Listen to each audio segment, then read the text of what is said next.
दर्शक बंधु राज्य रे पेट्रोल और डीजेल दाम रे आज परिवर्तन आसीची। पेट्रोल और डीजेल दाम आज कमिची। आज राज्य रे पेट्रोल और डीजेल दाम रे ह्रास देखा मिली। पेट्रोल और डीजेल आम दैनंदिन जीवन में बहुत काम आसी थाए। तेणु चल देखा आज पेट्रोल और डीजेल दाम केते कमिची एवं केते टंका रही। आज देशर राजधानी दिल्ली रे पेट्रोल लिटर पिछा 94 टंका 77 पैसा और डीजेल लिटर पिछा 87 टंका 67 पैसा रही। आज ओडिशार राजधानी भुवनेश्वर रे पेट्रोल लिटर पिछा 100 टंका 94 पैसा रही बेले डीजेल दाम प्रति लिटर पिछा 92 टंका 52 पैसा रही। सेहीपरि मुंबई रे पेट्रोल लिटर पिछा 103 टंका 50 पैसा रही बेले डीजेल लिटर पिछा 90 टंका 3 पैसा रही।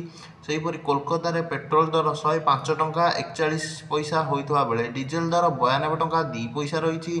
दक्षिण भारत में चेन्नई रे पेट्रोल दर 101 टंका 3 पैसा होता बेले डीजेल दाम 92 टंका 61 पैसा रही। यह थिला आज भारतर सबु सहर मानक पेट्रोल और डीजेल सठिक मूल्य। आज आम राज्य में पेट्रोल और डीजेल दर में ह्रास देखा मिली।